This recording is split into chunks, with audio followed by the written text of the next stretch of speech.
It's not about the smoking.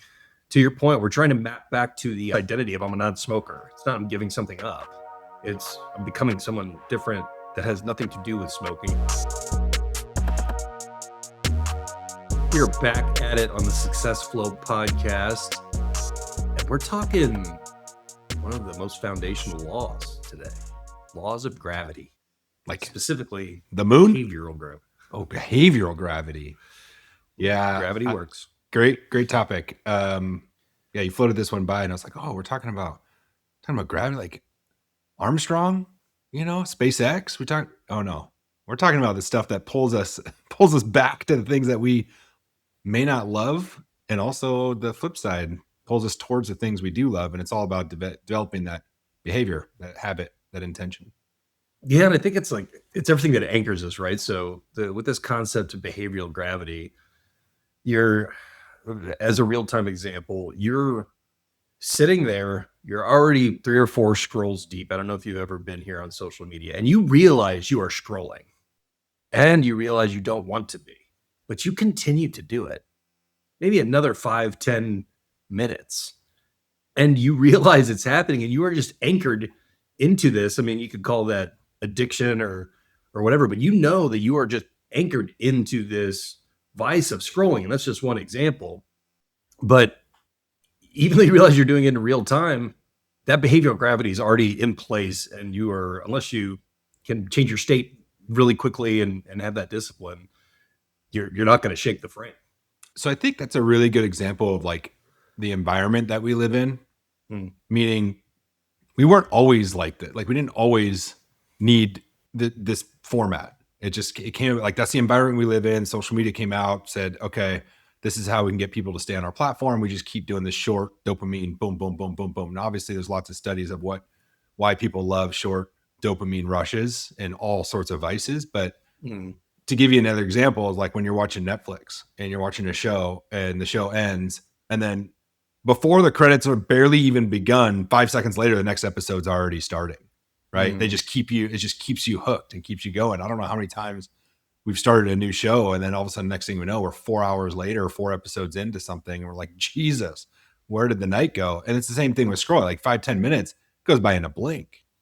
Like you may be like, all right, just a couple more minutes or a couple more videos or whatever, and then you're 30 minutes in, an hour later, and yeah, that happens to all of us. And I know that there's times where I consciously catch myself. I'm like, what am I even watching right now? And I just need to shut it. Like, just it's off. And I still get like 2 or 3 more scroll. I'm like, what? Stop it. And then I put it down, and it's weird. It totally pulls you back in. And just like gravity, the reason I liked this concept and was mulling it over is like gravity's invisible, right? But we also know that it works, and we find ways to fight gravity in regard to, flying or building staircases and ladders to get to where we want. But I think this concept of what type of gravity do we want, and this does go back to some of our key topics in regard to habits and environment, as you mentioned.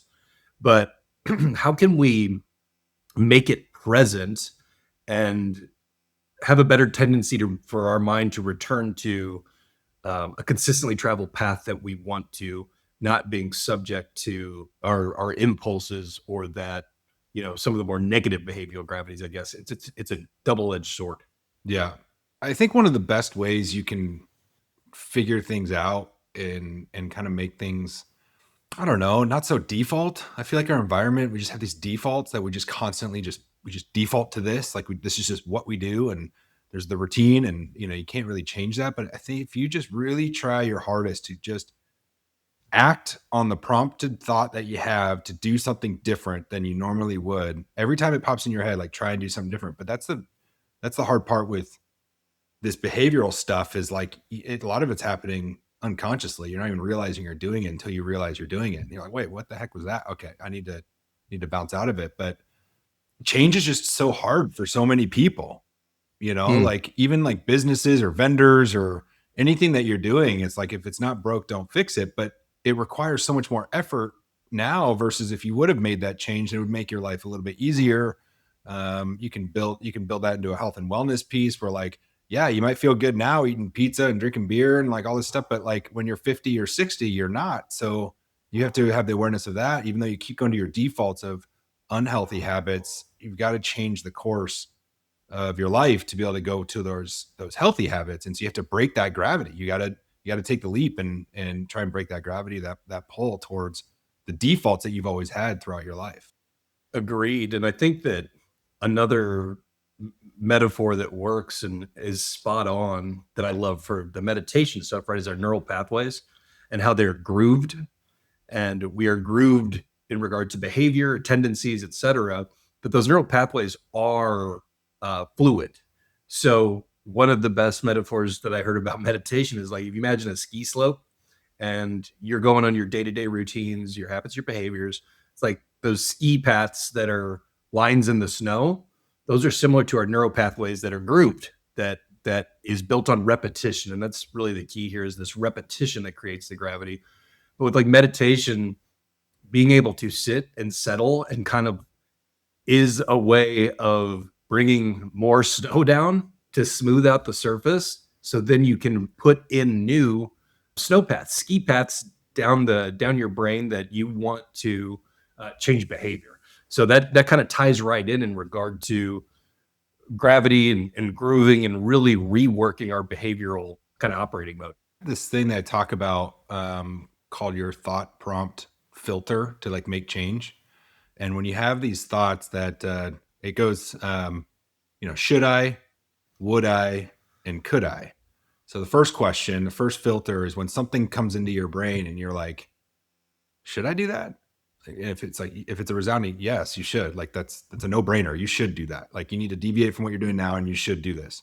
Then the next thought prompt filter is, okay, well, can I? Like could I? Like do I have the capacity to do it? Do I have the skills to do it? Do I have the potential to do it? You're asking yourself these questions and the answer is yes, you do. You just need to put effort towards making that change. Then you proceed to the would I? Well, now will I? Would I? Would I do that? Would I make that change? And if you've got the should and the could, then the wood's got to be a yes, because if you're not going to do it, even though you should do it and you can do it and you know it's the right thing to do, if you don't, you won't make that change. And so you go through this thought prompt filter of should I, could I, would I, and once you get to would I do it, that starts changing and stacking the evidence that I can do hard things and I can make the changes I need to make. And then now your gravitational pull towards that behavior and those habits, the repetitions of you constantly challenging yourself and constantly doing hard things, that repetition just makes everything seem easier because it's all you do is you're constantly changing things up or doing hard things or, going through tough situations just to learn and grow. And so that thought prompt filter is something that I use internally in a lot of different areas of my life just to go through it. Like, should I? And it's probably like, nah, you probably don't need to do that. Like, all right, I'm going to bail, And so, but if you should, then you just continue down that path to see, okay, well, does it make sense for me to do this right now? Yeah, I like that as an operating model and tool. And this also takes me back to of course, the subconscious mind.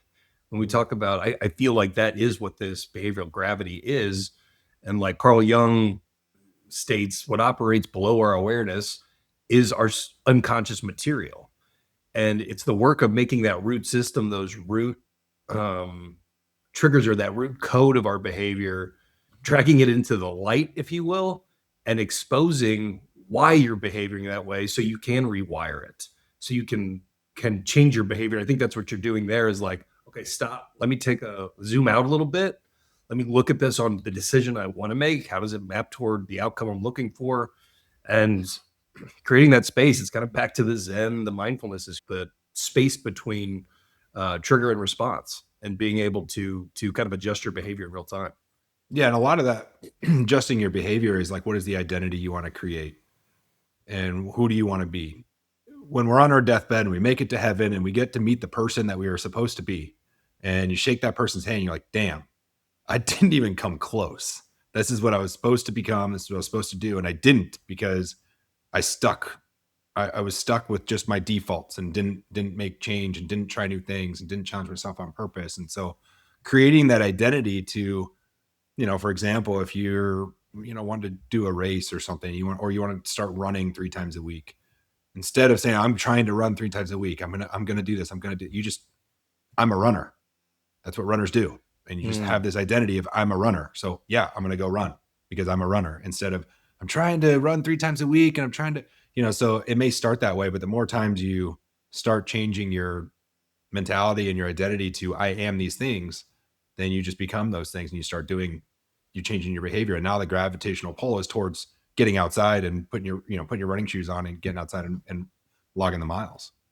Absolutely. And I was sharing with you offline, had some pretty awesome outcomes with some hypnosis clients for the subconscious performance kind of side project.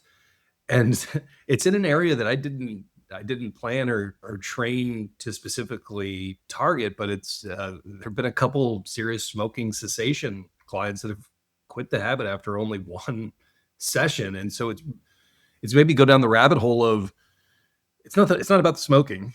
To your point, we're trying to map back to it's this identity of I'm a non-smoker. It's not I'm giving something up.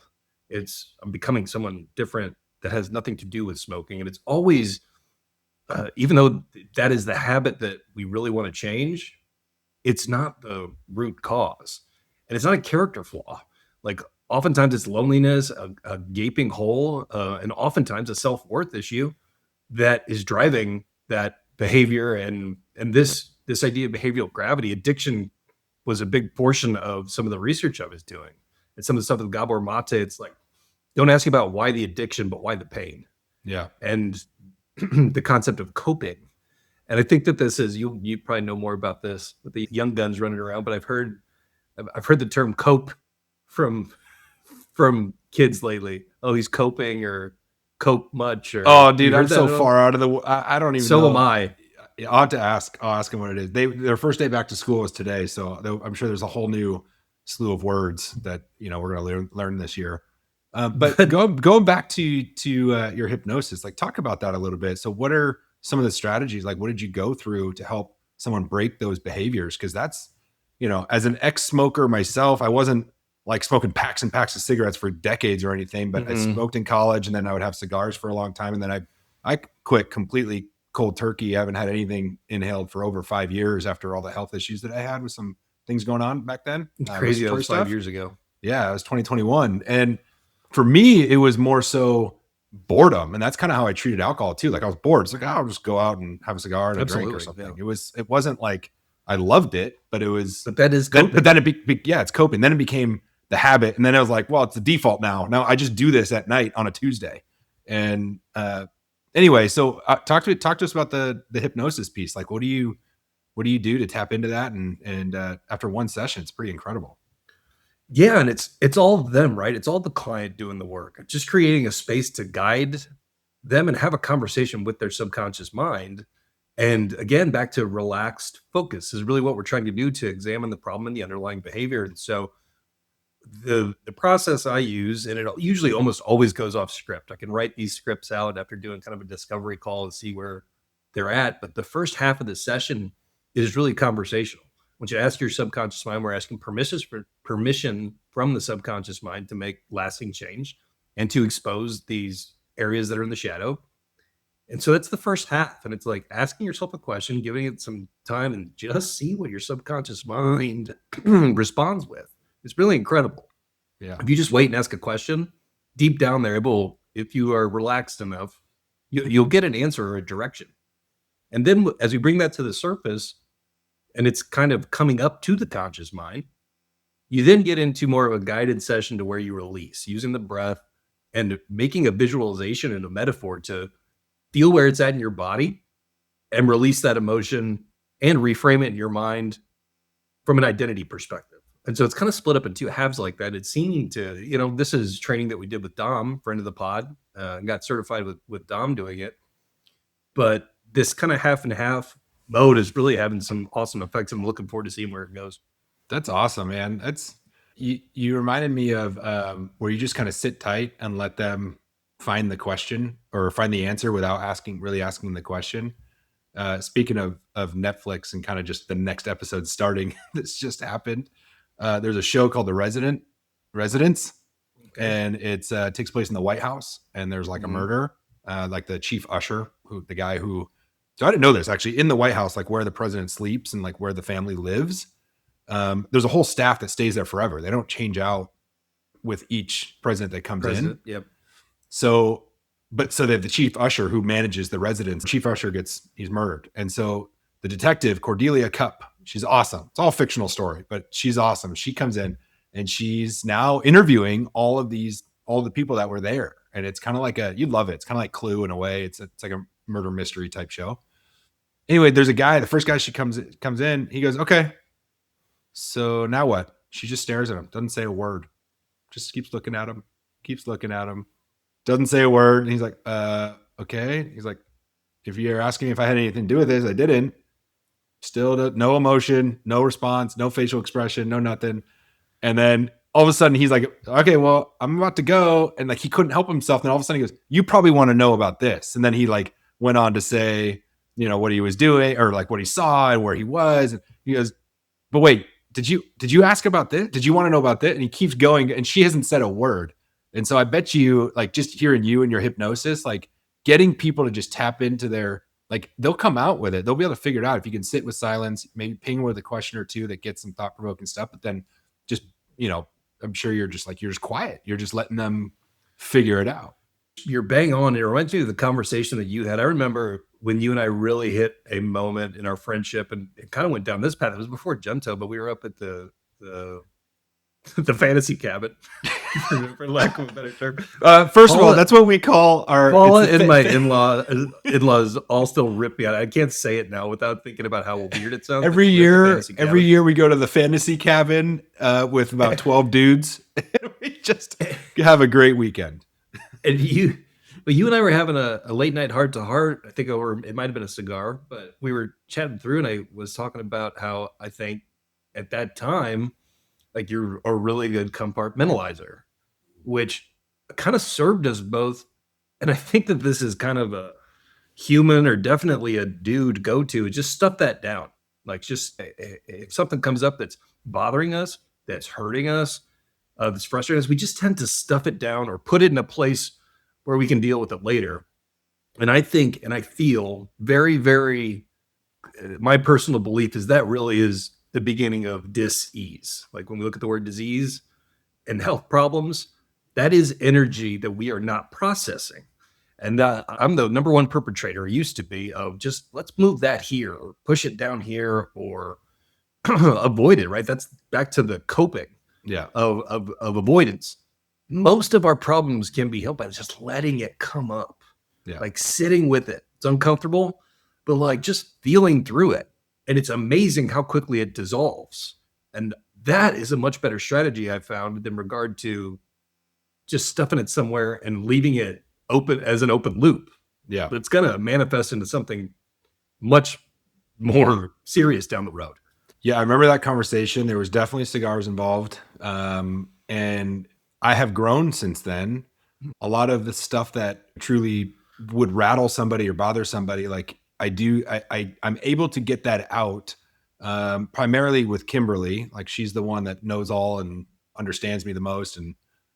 But what I don't let it do, I compartmentalize it to the point where I don't let it derail me or deter me from what I'm trying to do. I don't let it stop me from, oh, woe is me, I can't now do this because this other piece of my life is dragging me down. Like, no, I can work on that over here while I'm still excelling over here. And I'm going to focus here until that, picks back up. And I'll talk about that when I need to talk about that or whatever. So yeah, I do remember that conversation. And for the listeners, the fantasy cabin is our fantasy football draft cabin.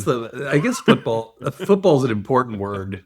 It's a big, important word. So after that conversation, we went off to draft our teams, and I probably got last place like I do almost every other year. But I think that, to your point, that was a really cool conversation that you and I had, because usually on those trips, we're not opening up with each other to that level. And that's what was special about you and I's friendship, is that came natural to us to just have those more open and transparent conversations. And part of that is this behavioral gravity, where we're drawn to the people that are sharing the similar behaviors and thoughts and antics and those types of things in our life that we're going to align with. And then the relationship just grows from there to progress, to continually get better alongside each other and lifting each other up. And so I think we both have grown a ton since that conversation. I think we were both just hitting our frustration point in Yeah. our lives at that point. And I tell you what, one thing that I don't know if it's a good or a bad thing. It kind of just is, but I've found myself so frustrated with small talk lately. Like I think it's just a part of getting older. Um, but the whole weather, sports, Yeah. It's economy, tough. it's a part of life, right? And then those things aren't necessarily small talk, but it's just like the whole song and dance. You start looking at reality and our interactions as humans. It's like I'm trying. I just want the soul to stay to stay in this life, Yeah. not just this surface level. Like kind of, you and I were jumping on talking AI before we jumped on, and it's so easy to go down. Oh, this is helping me out. This is what we're doing. But then it's also just so fatiguing talking about technology all the time, or the state. I think 100%. Yeah. keeping the soul in daily life has become a real priority for me. I couldn't agree more. And I've even recognized that and making a conscious effort of that with my own team of trying to, like, when I'm in office, sitting down, checking in, saying, not checking in for any other reason other to just have conversation, develop the relationship, trying to be open. And it's not like, oh, the weather, like, I mean, they may start that way just because they're soft openers. But trying to really learn about their lives, and they work so hard and they do such a great job that I want to be a part of it in a small way, um, and know that I care about them. But even just today, I have a weekly with my director of operations, and I thought it was so refreshing because most of our weeklies is just like an operational debrief. How's the team doing? What do we need to work on? What are the stop gaps? What do we need to resolve? What client issues do we have? We do that week in, week out. Well, this one's, we spent 45 minutes, the first 45 minutes, just talking about her future and like where she thinks she wants to be, where, what is my perception of her role and where we are and where we're going as an organization. And for many years it was very much like, I'm very on board with your business and your clients, and I want to do everything I can to make, I love this organization. And today and recently it's changed to our clients and what can we do to be better. And so the ownership and the partnership and all that stuff, like, it's just really refreshing. And I really appreciated that. Is like, that's the conversations I want to have. Like, yeah, the operational debrief stuff, like, that has to happen. How do we do that in 10 minutes and spend the next 30 minutes really having deep, honest, open feedback conversations to get better as individuals, and then organizationally, what can we do? And so it was so top of mind. I'm so glad you said that and brought that up, that that's what you're seeking, because it was really refreshing this morning to have that type of conversation today with a coworker and a partner. And it was really needed because when you're in networking like I am, like, there's so much small talk and it does get exhausting. And you're like, yeah. And you want to have those deeper level, meaningful conversations. Absolutely. And I think that's a great way to tie out with a good example of the behavioral gravity we're trying to create and anchor that into the present moment of the human to human experience in this world that's getting super complex and loud and noisy. It's awesome to cut through it. So take a look, listeners. What is your behavioral gravity, good and bad, right now? What's pulling you? What's anchoring you down in the present moment, or what's maybe potentially holding you back? Let us know, and we'll be back at you next week. Like, subscribe. Thanks for listening.